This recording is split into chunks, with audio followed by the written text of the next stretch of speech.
नमस्कार, स्वागत है आपका हमारे चैनल पर। कृषि कानूनों को लेकर लगातार राजनीति करने वाले राकेश टिकैत का आज पर्दाफाश एक और बार हो चुका है। आपको बता दें कि एक साल पूरा इस आंदोलन को हो चुका है। 26 नवंबर है आज, और जिन 3 कृषि कानूनों को लेकर इस आंदोलन की शुरुआत की गई थी, आज उसी कृषि कानून और आंदोलन को लेकर राकेश टिकैत की तरफ से कहा गया है कि कृषि कानूनों को रद्द करने से समाधान नहीं होगा। यानी कि लगातार जिस तरीके से इस तीनों कृषि कानूनों को लेकर राजनीति करने वाले राकेश टिकैत का आज कहना है कि तीनों कृषि कानून जिन्हें रद्द कर दिया गया है केंद्र सरकार की तरफ से, आज उन्हें रद्द करने से कोई समाधान नहीं निकलेगा। यानी कि जो मंशा है पीछे की, वो आज देश के सामने लगातार धीरे धीरे करके आ रही है, क्योंकि 2022 में विधानसभा के चुनाव हैं। तो वहीं दूसरी तरफ जिस तरीके से जो एजेंसियां हैं वो जांच कर रही है, तो ये भी चीजें निकलकर सामने आ रही हैं। जहां एक तरफ एनआईए की टीम कनाडा पहुंची है फंडिंग और इन सारी चीजों की जांच करने के लिए, तो वहीं दूसरी तरफ कहीं राकेश टिकैत पाकिस्तान और चाइना जैसे देशों के कहीं मोहरा बनकर इन्हें इस्तेमाल तो नहीं किया जा रहा। लगातार यही सवाल आज देश की तरफ से लगातार उठ रहा है, क्योंकि आज एक साल हो चुका है पूरा इस आंदोलन को। 26 नवंबर 2020 को इस आंदोलन की शुरुआत की गई थी, जिसमें लगातार ये बात कही जा रही थी कि केंद्र सरकार की तरफ से जो कृषि कानून लाया गया है ये किसानों के हित में नहीं है, किसान इससे नाराज हैं और इसीलिए हम आंदोलन कर रहे हैं। पर 19 नवंबर को अगर देश के प्रधानमंत्री ने कानून को वापस ले लिया, पर उसके बावजूद भी जो किसान है, जो तथाकथित लोग हैं, जो नेता हैं, वो अभी भी रोडों से हटने के लिए तैयार नहीं है। एक साल बाद भी जमावड़ा रोडों पर लगा हुआ है। लगातार जो लोगों की समस्याएं हैं वो बढ़ती जा रही हैं, जो वहां से आने जाने वाले लोग हैं। और राकेश टिकैत जो कि अपने आप को किसान नेता कहते हैं, वो लगातार बस यही कहते हैं कि हम रोडों से नहीं हटेंगे। और आज तो वो इस तरीके का बयान भी दे चुके हैं कि 3 कृषि कानून रद्द होने से समाधान नहीं निकलेगा। यानी कि जो मंशा है 2022 के विधानसभा चुनाव को लेकर, वो साफ दिखाई दे रही है कि कहीं ना कहीं योगी आदित्यनाथ को चुनाव में हरवाना चाहते हैं विपक्ष के दौरान राकेश टिकैत। तो वहीं दूसरी तरफ तैयारी थी राकेश टिकैत की 2024 के चुनावों को लेकर, इसीलिए बार बार पे बयानबाजी की जा रही थी कि राकेश टिकैत 2024 तक रोडों पर बैठेंगे। पर आज अगर केंद्र सरकार की तरफ से कृषि कानूनों को वापस ले लिया गया है, तो बार बार पे यही कहा जाता है कि इनसे समाधान नहीं निकलेगा। हमारी और भी मांगे हैं जिनको लेकर केंद्र सरकार को बात करनी चाहिए। जहां एक तरफ केंद्र सरकार की तरफ से कहा जा चुका है कि एमएसपी को लेकर अलग कमेटी का गठन किया जा रहा है, उसके बावजूद भी राकेश टिकैत लगातार कृषि कानूनों को लेकर राजनीति करने वाले आज वो अपनी और भी ज्यादा मांगे बढ़ाते जा रहे हैं और केंद्र सरकार पर लगातार दबाव बनाने का प्रयास किया जा रहा है। आपको बता दें कि इसी बीच एक और बड़ी खबर ये भी है कि 26 तारीख है आज, और लगातार जिस तरीके से दिल्ली के बॉर्डरों पर आज और भी ज्यादा तादाद जो है वो बढ़ गई है किसानों की, तो इसको लेकर दिल्ली पुलिस की तरफ से भी कह दिया गया है कि किसान जो आज जितनी भी चीजें कर रहे हैं उन पर दिल्ली पुलिस की नजर है। अगर हालात बिगाड़ने की कोशिश की जाएगी तो पुलिस उन चीजों को लेकर सशक्त है। तो आपको बता दें कि कल दिल्ली पुलिस कमिश्नर की तरफ से भी राकेश टिकैत और राकेश टिकैत की गैंग को चेताया गया था। 29 तारीख को संसद पे जो ट्रैक्टर ले जाने की बात लगातार राकेश टिकैत कर रहे हैं, और आज दिल्ली पुलिस की तरफ से भी 26 तारीख को जो जमावड़ा लगा हुआ है उसको लेकर संकेत दे दिए गए हैं। जहां एक तरफ लगातार उत्तर प्रदेश की राजनीति को लेकर, चुनाव को लेकर राकेश टिकैत बार बार पे बयानबाजी कर रहे हैं। चुनावों को लेकर बात जब उनसे पूछी गई तो उन्होंने कहा कि आचार संहिता लग जाएगी तो उसके बाद वो चुनावों पर बात करेंगे। तो दूसरी तरफ वो गठबंधन को लेकर, उत्तर प्रदेश को लेकर कुछ नहीं कहते। जिस तरीके से विपक्ष की तरफ से आज गठबंधन पर बातें की जा रही हैं सिर्फ और सिर्फ योगी आदित्यनाथ को हराने के लिए, तो बार बार पे राकेश टिकैत की भी बस यही तैयारी है कि 2022 में वो अपना चेहरा चमकाएं और आने वाले सालों में वो राजनीति में अपना परचम लहराना चाहते हैं। कहीं यही बड़ा एक कारण तो नहीं है जिसकी वजह से इस तरीके की चीजें और बयानबाजी राकेश टिकैत लगातार किसानों के कंधे पर बंदूक रख के कर रहे हैं। दूसरी तरफ अगर हम बात करें पंजाब की, तो गुरनाम सिंह चड़ूनी की तरफ से ऐलान कर दिया गया है कि उनका जो मिशन है, यानी कि जिस तरीके से वो लगातार बयानबाजी दे रहे थे कि पंजाब मिशन के तहत वो लोगों को ढूंढेंगे, बुद्धिजीवियों को ढूंढेंगे जो कि पंजाब में इलेक्शन लड़ेंगे और पंजाब में किसानों की सरकार बना देंगे। तो आज वही उन्हीं चड़ूनी की तरफ से, यानी कि किसान नेता गुरनाम सिंह चड़ूनी की तरफ से ऐलान कर दिया गया है कि आने वाले जो चुनाव है विधानसभा के, उसको लेकर पंजाब के तहत यानी कि पार्टी बनाने जा रहे हैं गुरनाम सिंह चड़ूनी।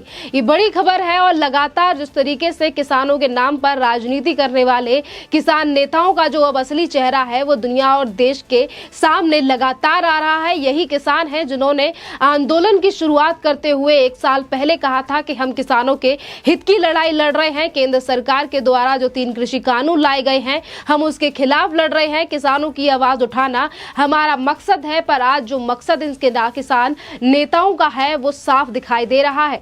जहां एक तरफ गुरनाम सिंह चड़ूनी कह रहे हैं कि वो चुनाव लड़ेंगे पंजाब मिशन के तहत और वहां पर वो अपनी सरकार बनाने की साख रख रहे हैं पंजाब में, तो वहीं दूसरी तरफ राकेश टिकैत की जो बयानबाजी है वो साफ दर्शाती है कि एक तरफ विधानसभा के चुनाव जो कि उत्तर प्रदेश में होने वाले हैं और दूसरी तरफ कहीं ना कहीं वो 2024 के चुनावों में भी खलल डालने का प्रयास करेंगे और इसीलिए वो रोडों से हटने के लिए तैयार नहीं है।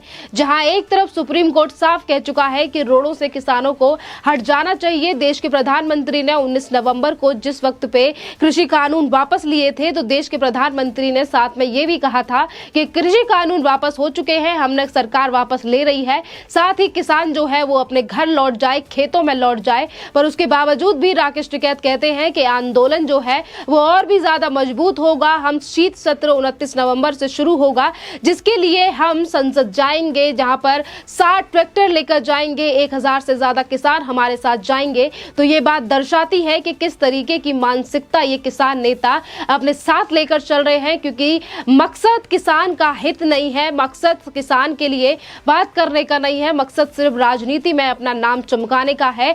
और यही एक बड़ा कारण है जिसकी वजह से लगातार राकेश टिकैत ने आकर हमेशा बीजेपी को दबाने का, केंद्र सरकार पर दबाव बनाने का प्रयास किया है। और अगर रही अन्य पार्टियों की बात तो बार बार पे उत्तर प्रदेश को लेकर बात करने वाले राकेश टिकैत या फिर लखीमपुर की घटना जिस तरीके से हमने देखी कि वहां पर पहले से ही प्री प्लानिंग कर रखी थी कि हम इस तरीके से चीजों को करेंगे। और वैसे हम जो किसान है वहां के नेता है अजय टेरी यानी कि बीजेपी के नेताओं पर बार बार पे प्रहार करने का प्रयास किया जाता है। वहीं बात अगर हम हरियाणा की करें तो यहाँ पर भी इसी तरीके की घटनाएं देखी गई और 26 तारीख की घटना को लेकर पुलिस कमिश्नर पहले ही कह चुके हैं कि 26 तारीख का अगर अल्टीमेटम दे रहे हैं राकेश टिकैत के 26 तारीख तक सरकार हमारी बात मानती है तो हम 26 जनवरी तक वापस चले जाएंगे, नहीं तो हम बैठे रहेंगे। तो 26 जनवरी या फिर 29 नवंबर को कोई भी चीज यानी कि दंगा फसाद करने का प्रयास राकेश टिकैत करते हैं तो उसके लिए दिल्ली पुलिस पहले से ही तैयार है और दिल्ली पुलिस कमिश्नर पहले ही राकेश टिकैत और उनकी गैंग को चेता चुके हैं। और यही इस बीच ये भी बड़ी खबर है कि लगातार जो लोग उपद्रवी थे या फिर जिन्होंने भारतीय ध्वज का, हमारे ध्वज का अपमान किया और खालिस्तानी तिरंगे को लहराया, आज उन लोगों के ऊपर केस है और दिल्ली की पुलिस द्वारा उन पर केस चलाए जा रहे हैं। तो लगातार उन लोगों को बचाने का प्रयास आखिरकार राकेश टिकैत की तरफ से क्यों किया जा रहा है, क्योंकि कहीं ना कहीं जो देश की जनता की तरफ से आज सवाल उठ रहा है कि राकेश टिकैत आखिरकार इस तरीके से चीजों को क्यों कर रहे हैं और क्यों। एक तरफ अगर एनआईए की भी बात करें, क्योंकि एनआईए अभी कुछ दिन पहले ही कनाडा गई थी जांच करने के लिए फंडिंग के पूरे मामले में, तो क्या वो चीजें हैं जिन्हें लगातार राकेश टिकैत की तरफ से छुपाने का प्रयास किया जा रहा है। फंडिंग को लेकर जब से आंदोलन शुरू हुआ है तब से ही फंडिंग को लेकर काफी चीजें सामने आई हैं। कभी इसी आंदोलन में शराब की बोतल्स पाई जाती हैं, तो तमाम ऐसी चीजें इस आंदोलन के दौरान की गई जिन पर पर्दा डालने का प्रयास लगातार राकेश टिकैत की तरफ से किया जाता रहा है। और अब भी राकेश टिकैत का यही कहना है कि आंदोलन और भी ज्यादा मजबूत हुआ है, किसान खेत से अब संसद की तरफ जा रहा है, ये मजबूती है। जहां एक तरफ राकेश टिकैत देश में अराजकता फैलाने का लगातार प्रयास कर रहे हैं तो दूसरी तरफ के देश के प्रधानमंत्री ने राकेश टिकैत के लिए अब कोई मौका दूसरा छोड़ा नहीं है, क्योंकि तीनों कृषि कानून वापस हो चुके हैं। और राकेश टिकैत की जो मंशा थी इस कृषि कानून को लेकर, राजनीति को लेकर, विधानसभा के चुनावों को लेकर और सत्ताधारी पार्टी बीजेपी को लेकर, आज वो देश की जनता, देश के सामने वो मंशा राकेश टिकैत की लगातार आ रही है। और यही एक बड़ा कारण है कि जहां राकेश टिकैत अपनी मजबूती और अपने आंदोलन की मजबूती को बार बार दिखा रहे हैं तो वहीं जो देश की जनता है वो लगातार राकेश टिकैत को लेकर सवाल उठा रही है। चाहे फिर वो सुप्रीम कोर्ट हो, दिल्ली पुलिस हो, अब वो राकेश टिकैत और राकेश टिकैत की गैंग को लेकर सख्त हो चुकी है। जहां एक तरफ दिल्ली पुलिस कमिश्नर ने सख्त संदेश दे दिया है, चेतावनी दे दी है राकेश टिकैत के लिए, तो वहीं दूसरी तरफ सुप्रीम कोर्ट की तरफ से भी सख्त रवैया अपनाया गया था इन्हीं लोगों के लिए जो लगातार रोडों को घेर कर बैठे हैं। और रही बात देश की जनता की, तो आज देश की जनता लगातार राकेश टिकैत का जो चेहरा है वो आज अच्छी तरीके से जान चुकी है और जो किसान नेता का नाम का जो मुखौटा राकेश टिकैत ने पहन रखा था, आज वो देश की जनता के सामने उतर चुका है। और यही बड़ा कारण है कि आज राकेश टिकैत कितनी भी मजबूती दिखाने का प्रयास कर लें, पर आज देश की जनता और जो देश का किसान है वो राकेश टिकैत के साथ नहीं है। और आज जिस तरीके से मंशा राकेश टिकैत की सामने आ रही है, आगे चल के देखने वाली बात है कि अब कितने दिन और ये आंदोलन जीवी रोडों पर रहते हैं। आपका इस पूरे के पूरे टॉपिक पर क्या कहना है, आप हमें कमेंट करके जरूर बताइए। धन्यवाद।